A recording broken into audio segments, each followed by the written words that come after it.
Hi everyone, I'm Carol, the Positive Aging Warrior. Welcome to Over 50, So What? I can confirm that I am a real human being and I'm not AI generated.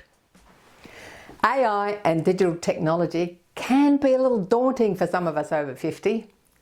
However, believe it or not, it can be useful and fun.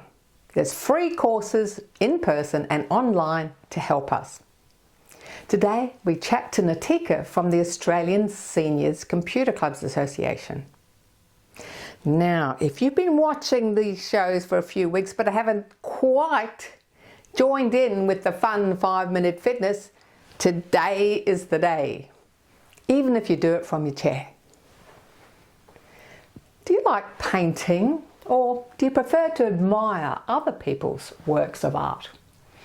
At a street art festival, you can do both. We chat to artists and find out how people all ages can contribute to a community art feature.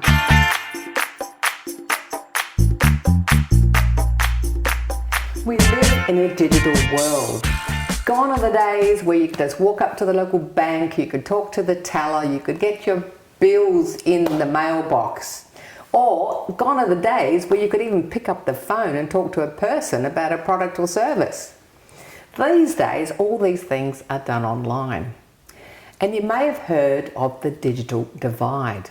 This is where seniors are falling behind in their embracement of technology. Well, today we're speaking with ASCCA, the Australian Seniors Computer Clubs Association.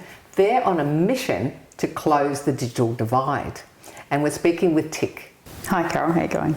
So Tick, this digital divide, and apparently 3 million Australians or something are being neglected. Can you tell us about where we're at as a country? Sure, yep. I'm doing a bit of work this week with Telstra and some very smart people about the Digital Inclusion Index, which they put out every few years, and that has identified that there are large numbers of our population who are at risk of being digitally isolated. That puts us at risk of a lot of things. Social isolation increases with the lack of digital literacy as well as digital isolation. Basically these days you need technical skills and a smart device of some sort to transact in just about any space, as you mentioned. Everything from your banking to managing your identification these days. There's even digital IDs coming out so that you can easily prove who you are, and that relies on everyone having a device with certain specifications at a bare minimum.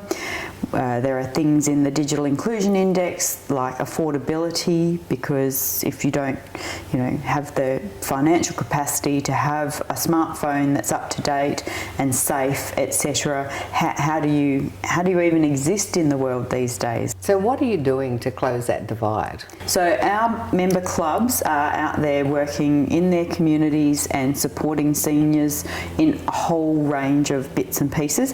Traditionally, back in the late 90s, they started as computer clubs, and they support seniors to embrace their technology, and a lot of them are becoming more and more focused on tablets and smartphones, etc., because that's more along the lines of what seniors are using these days. And we are doing a lot of work in the Be Connected space so that we can work with organisations.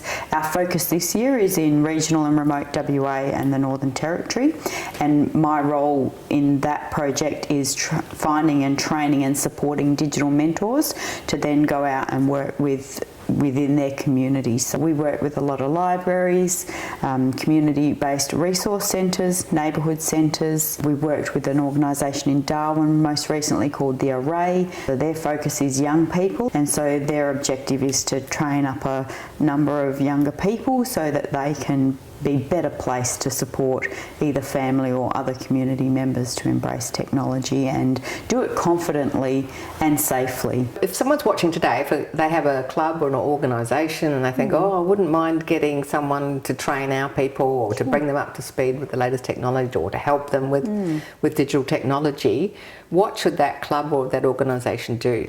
They can give us a call, our number's on our ASCCA website, or they can send us an email and one of us will give them a call and sort of do a bit more of an in-depth chat about exactly what they're trying to achieve. Usually when we talk to other organisations, there's someone that gets the, hey, how do you do this? Hey, how do you do that? So part of what we're doing under our Be Connected capacity building project is finding those people that are always getting the tech questions and supporting them to become the digital mentor.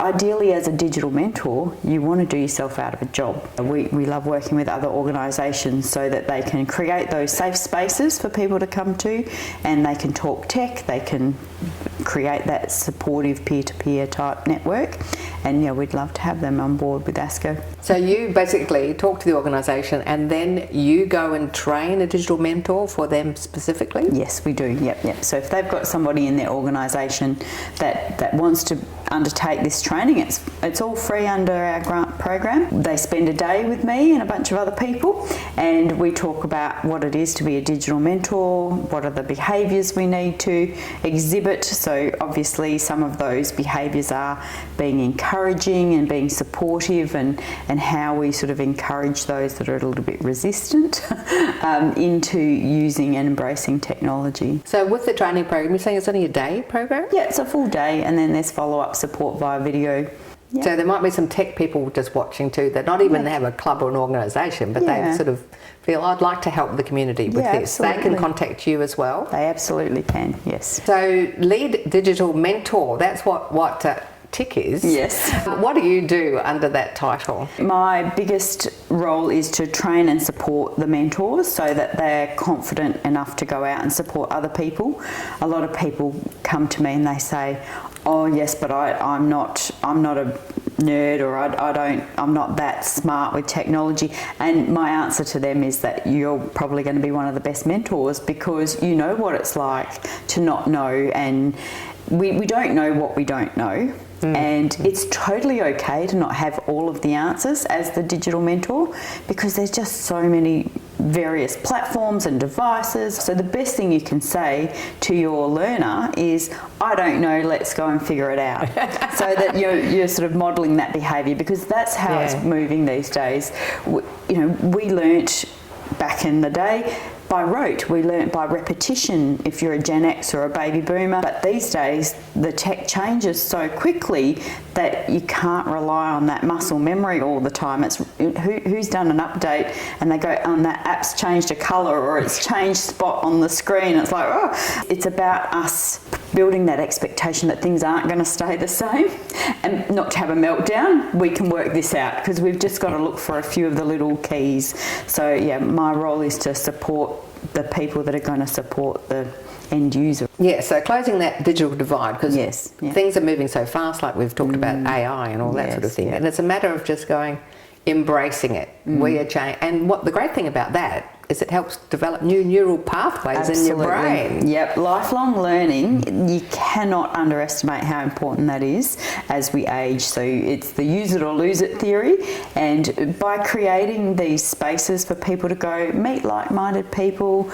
I mean, I always learn something new when I'm training people. So just because you're the mentor doesn't mean you're not going to learn something as well. I think part of what I do at home is I have a tech talk once a month as part of our Rotary projects, and I like to just sit at the library, have a yarn with whoever turns up, and some people might be cursing their technology and others might be celebrating what they've figured out it can do. So it's about setting up that expectation that I'm not teaching you this to go home and just do that. I want you to go home and test it out and explore it and see how it can add benefit, because there's nothing worse than spending money on a device that sits in your pocket and you're only taking phone calls, when it could be taking amazing photographs, or it could be your connection to your grandkids, or it could be a whole bunch of other things. Thanks again for all your great work that you're doing all around Australia. So I'm sure people will be jumping on ASCCA and finding computer We can't wait. courses and things around there. Thank you.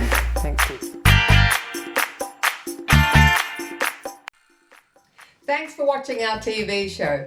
Be sure to hit subscribe and then you'll never miss an episode. Jump on Facebook, join our group, get in on the fun, fitness, wellness and inspiration. I'm Carol, over 50, so what?